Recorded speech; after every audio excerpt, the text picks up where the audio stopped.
BookTube, it's Louise from Big Head Bookworm. I thought I'd come round and say hello again.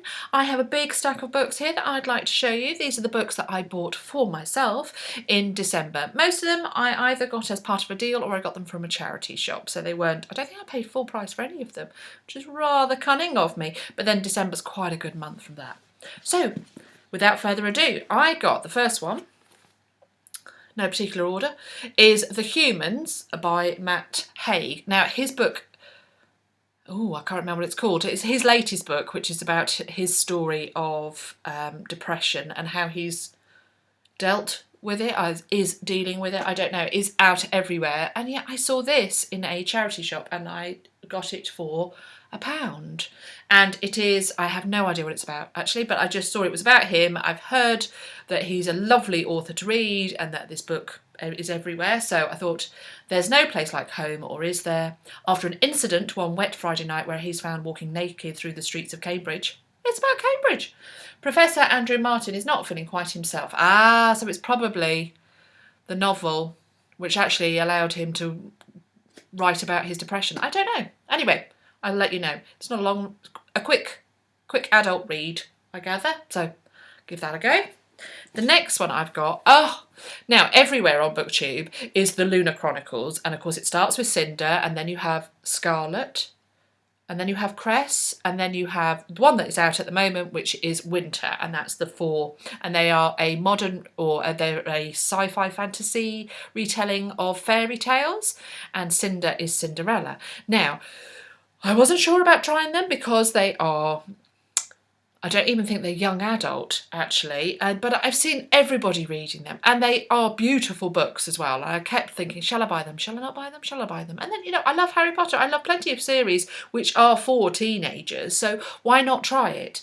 I got this. Look at this. This is the fairy tale. This is not the fairy tale you remember. Cinder.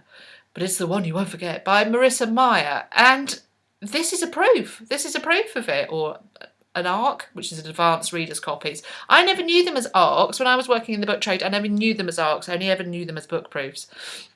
So I think this is actually a proof because it's got the, if you look there, it's actually got what the cover looks like, which is the cover that everybody recognises. But I found this 50p in a book, and I thought, well, I've been wondering whether to give it a go.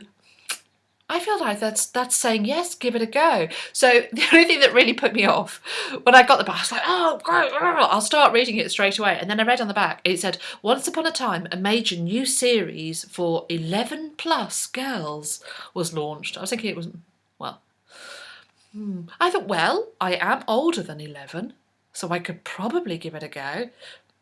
But yeah, that slightly kind of threw me back. I was thinking, gosh, is it for that age? Anyway, I'm going to read Percy Jackson, so I might as well read Cinder.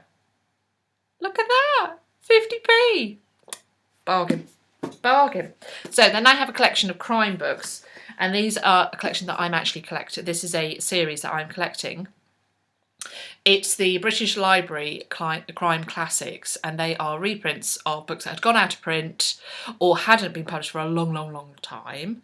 And they are all period crime books. And they're for authors that maybe were part of the book industry or not heard of for a long time, or, I don't know, the copyright may well have lapsed, and so they're printing them anyway. So I got 3, and I didn't read this one yet, which is ridiculous because it's A Mystery in White, A Christmas Crime Story by J. Jefferson Fairjohn. Now, I'd actually heard of that author, and I don't know how I'd heard of it, but it's a classic crime novel set in the 1930s, a period which I adore. Then I got A Scream in Soho. It's a bit water damaged. Again, all charity books. Look at that. Isn't that beautiful? And this is a crime novel set in the Second World War in Soho in London. And this is called A Murder Underground by Mavis Dorrell Hay.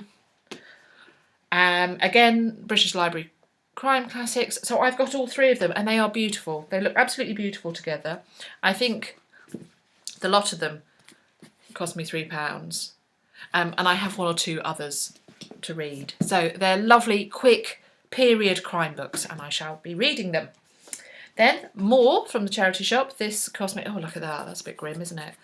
This is Before the Frost by Henning Mikkel.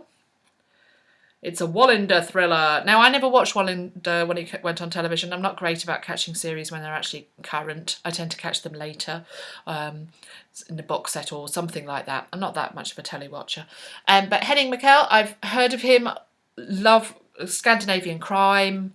A bit dark, a bit gothic. Ooh, I'll give that a go. I don't believe that you need to read them in order, the Wallander series, but I'll let you know after I've read this one whether I have ruined myself for the others or whether I just love the Scandinavian crime.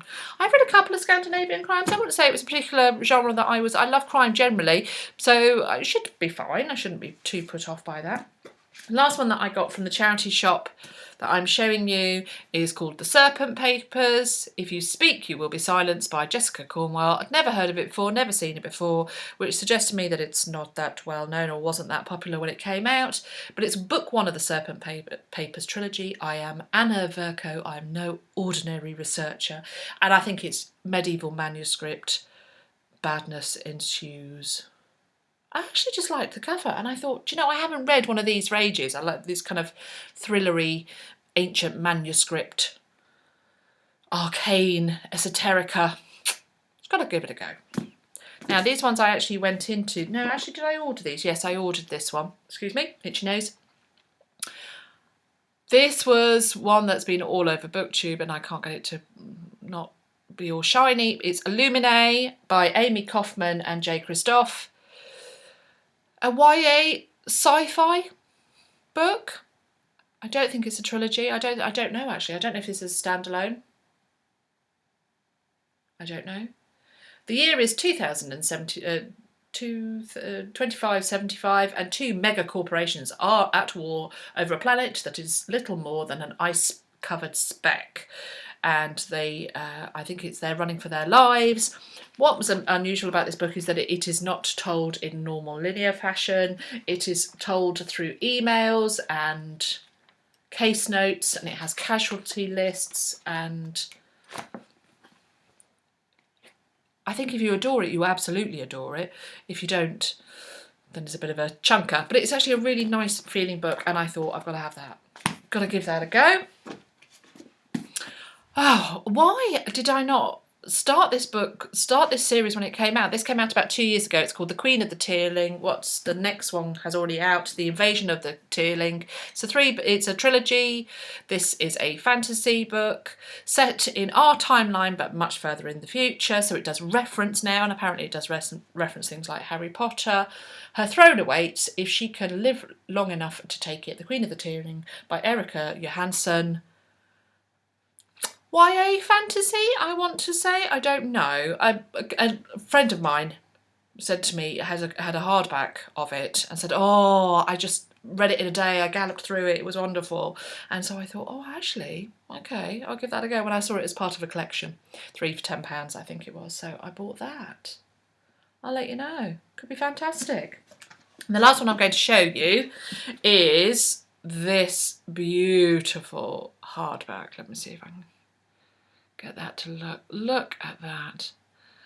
Now, if you're a cookbook fan, like I am a cookbook fan, which you can't see them, they're all up there, but I love a cookbook. This is Nigel Slater's The Kitchen Diaries. It's the 3rd volume. I love Nigel Slater's books. I love his writing. I love his recipes. I think I love his writing more than his recipes. I think I cook. There are some of his that, of course, are now part of my standard kitchen staples, but it's more than that. It's his way of talking about eating, the way of talking about food, his love of ingredients. And these are the Kitchen Diaries, and it does have recipes in, but more than that, it's about a year of food and how seasonal food can be, and I just love them. Now, this was actually, it's beautiful hardback edition. I've been wanting it since I saw it come out. I thought, oh, lovely. It was half price in Waterstones, so that made it £15, and I had a £10 off voucher, so I got this for £5. It made my day. It really did. It made my day when I got this. This was a happy moment. So yes, so what I tend to do is I tend to go and find where we are at the moment and have a look to see what recipes he's talking about, and let's have a look. Today, bacon granola. Yeah. Might not be making that. Obviously, if you'd like to make it for me, I'd give it a go. But I'm not sure. I'm not sure about it, but anyway. Oh, love the book. So that's it. So that's my fine collection of books that I actually bought myself. As you can see, majority of them were charity books, and then there was one collection. Okay, thank you. It's been lovely to see you again. Hope you're well and you enjoyed the books. I'd like to know what you got in December. Do you go to charity books? Are you somebody that can read a used book? Or are you only a new? I'm both. I'm both. I've never been put off by charity bookshops. In fact, one of my friends that I actually know refuses to read anything that somebody else has read, which I think, oh, that cuts it down, doesn't it? Anyway, that's her loss, not mine. Lovely to see you, and I'll see you again soon.